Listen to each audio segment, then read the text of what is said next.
Well, welcome back to We Don't Color on the Dog. This is another chance to talk about the Community Maritime Park in my new book, Right Idea, Right Time. One of the three men that were at the Waffle House at the end of all of this and at the beginning of the book was Quint Studer, and we've got Quint with us now.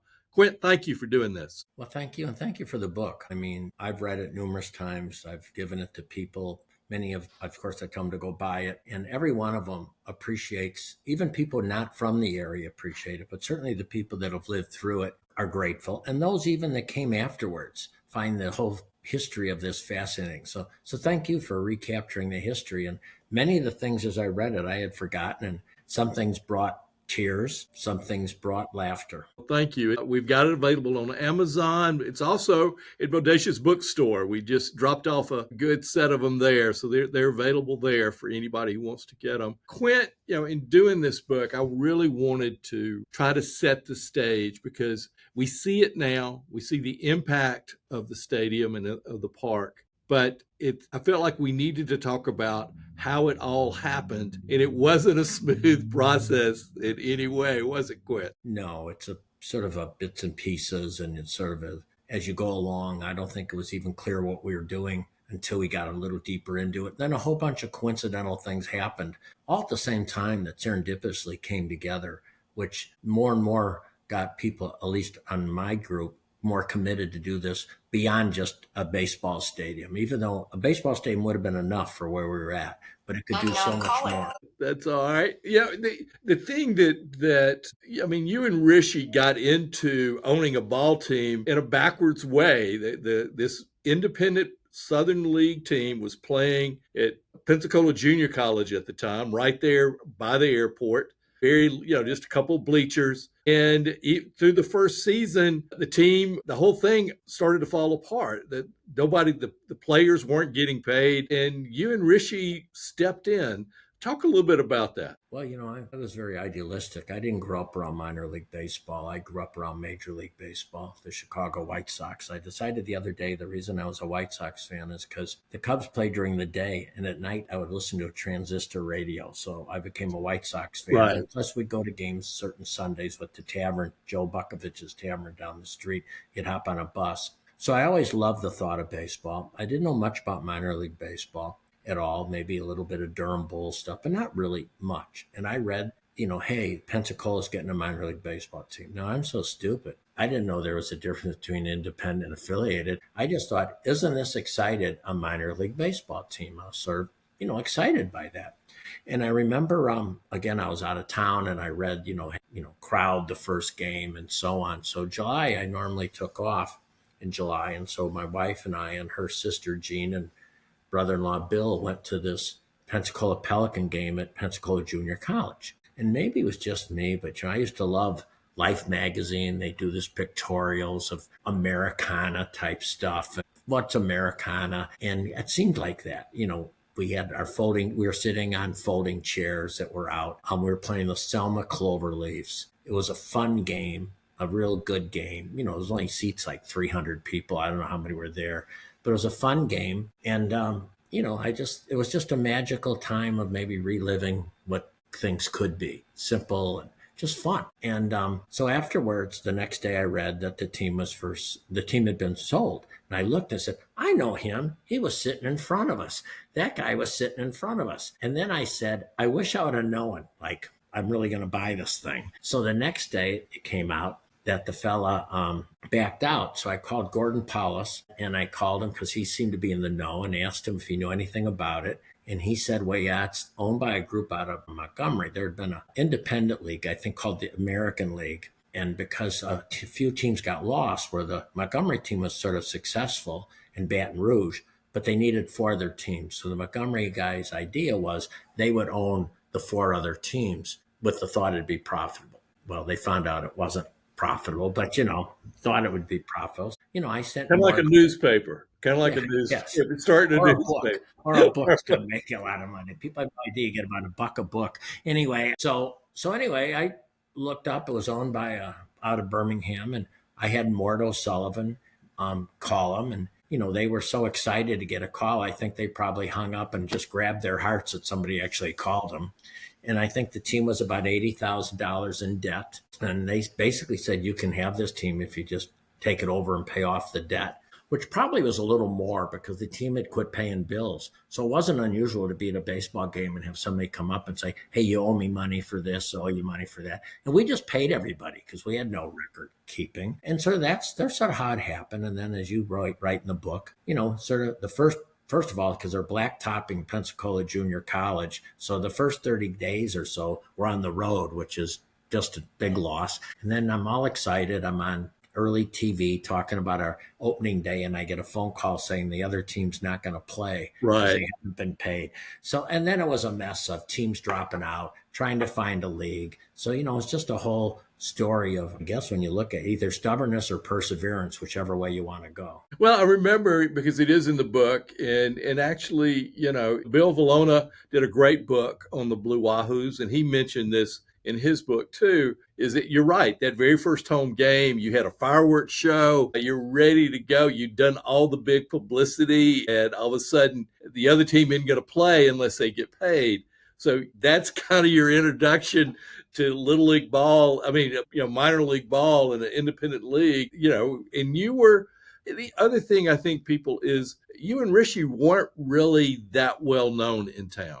You had traveled, you'd worked at Baptist for about 4 or 5 years. You were starting the Studer group and traveling most of the time. Rishy was, had the kids in school. So it was, your persona was kind of quiet. I think people remembered you from Baptist, some a little bit, but not a lot. So people really didn't know who you were. No, and I came to interview at Baptist. I was real clear with them that I think the goal was to run a great hospital. And I just was going to focus on that. I wasn't going to be a member. I was not a member of any chambers, any Rotary, any community activity. I truly wasn't. This was sort of the introduction.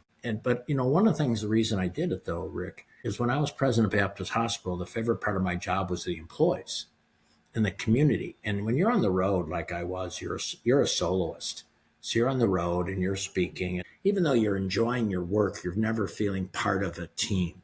Mm-hmm. And so I think part of this was helping me feel part of something again, so that was part of it, is just feeling like, even though you don't have a lot of employees with the team, you got to meet wonderful community people that come to games, and you just get to meet a whole bunch of wonderful people. Few of them are still season ticket holders with the Pensacola Blue Wahoos, like Paul Frederick and them, that remember going to Pelican games. Yeah, the team over the next couple of years, you had to keep finding a league to be a part of. Some of them were the travel expenses were unbelievable. It kind of started to settle out a little bit when you were at UWF, but you still couldn't. You didn't have all the bells and whistles that the average franchise has to make money. You didn't have any box seats. You didn't have any real special seating to offer anyone. UWF at the time was really considered, a no man's land, way away from everything. I know around, 03, 04, you started talking about, building a stadium and maybe, having the retail and an office space that would go with it. And there wasn't a whole lot of land available, was there? No, and I think what happened, we really appreciate Richard Berg and Jim Spooner for reaching out, because certainly we couldn't make it at Pensacola Junior College. Not that it wasn't a wonderful place. We appreciate, Mr. Richard Hamilton and some of his work with it. But the challenge at UWF, there was no parking whatsoever. I mean, very limited parking. Our press box wasn't handicap accessible. So, those types of things get into play. And plus the other the locker room was a double wide. And now we're playing teams. The history of independent baseball was basically that back then Major League Baseball really withheld territorial rights. So if you're the Minnesota Twins and you want, St. Paul wants a minor league team, you can't have a minor league team. So a guy named Miles Woodfull and the Durham Bulls at one time was the grand birthing of independent baseball. So it was for places that were really at the time close to major cities, but couldn't get enough minor league teams. So there came independent teams. And it was pretty much one league would open one year, close the next year. It was pretty tough. Now, there were some real solid teams like the Lincoln Salt Dogs, St. Paul Saints and those teams. And their teams would play in their ballparks. Then they'd come to Pensacola and they're in a trailer and they're in porta potties. So we're on the fringe we're on a fringe independent team and independent baseball. Now today, it's very different. Independent baseball is actually called partner leagues with Major League Baseball. They're very well respected. They're building beautiful independent ballparks now that they didn't have before. So my worry was Montgomery, which was an independent team, got an affiliated team. Jackson, which was an independent team, got an affiliated team in Zeppelin. So where do we fit here? And all of a sudden we're traveling to El Paso, which now has an affiliated team, by the way. Yeah, so I tried to buy teams and move around. And of course, when we were building the stadium, in the back of my mind was, okay, hopefully we'll find a league to play in if it does happen. But I'm bullish on independent baseball. I think it can make it, but it's a bigger challenge. I mean, I think the Blue Wahoos have had like 120 players from the Blue Wahoos playing the major leagues. And in 9 years with the Pensacola Pelicans, we had one. Right. Pitched a few relief appearances. So it's definitely a different world, but it's still great for communities to have baseball, whether it's affiliate or independent. All right, one other story before you go, and we're going to, for our viewers, we'll do more of these. But the one other story that I think I'd like you to share is about Tom Bonfield and how he got you thinking about doing the stadium downtown and moving Studer Group downtown. Well, Tom, if it wasn't for Tom Bonfield, but now I don't know, there certainly wouldn't be a Quint Studer and a Rishy Studer downtown. Tom Bonfield asked to meet with me.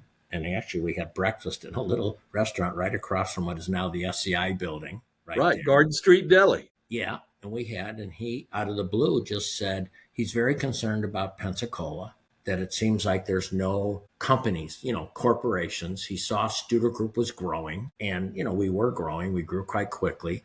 And would I be interested in, moving my company downtown? He said downtown, too. He didn't say Pensacola. He said downtown Pensacola. And we got into talk about that time. What I did know is minor league baseball teams that are downtowns are way more successful than those that aren't downtowns. So I did know that. And I mentioned to him about getting a ballpark downtown. And he showed a real interest in this. I didn't know until that morning he had played minor league baseball. So he understood it. So Tom Bonfield's the guy that approached me about the it started with moving my company down. Then I brought up baseball, and that's sort of what started the whole conversation. And really the whole journey. Tom Bonfield could have shut this down real quick. Said, oh no, the city's not interested. We're not going there. Especially after, I was not that familiar even with the past referendum that had failed at the time. So yeah, Tom Bonfield, wasn't for him, there wouldn't be a community maritime park, and I don't think there'd be the downtown as we know it today, or the Pensacola area as we know it today.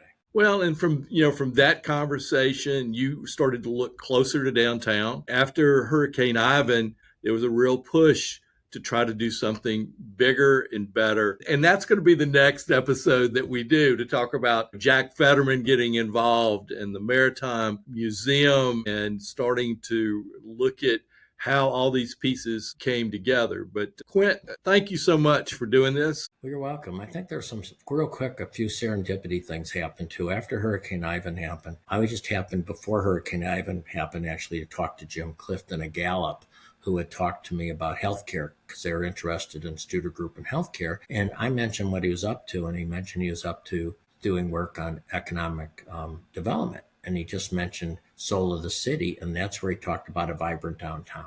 So that sort of all started serendipitously connecting to this. And then Ken Ford, who I met with, mentioned Ray Gindros and downtown. So all sorts of things, and all sorts of things just started happening serendipitously.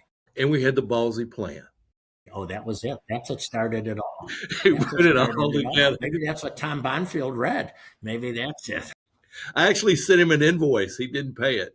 But right. Like many of your invoices. Like many of my invoices. Quint, we'll catch up soon. Thank you for doing it. Thank you, Rick. Thanks for the book again. Appreciate it.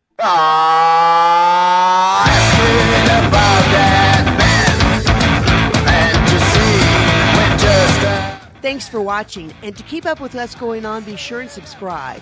Just click on the little dog to the right and click the subscribe button. You can also like this video and click on the bell, which will notify you of new content. This really helps the channel grow. We appreciate you.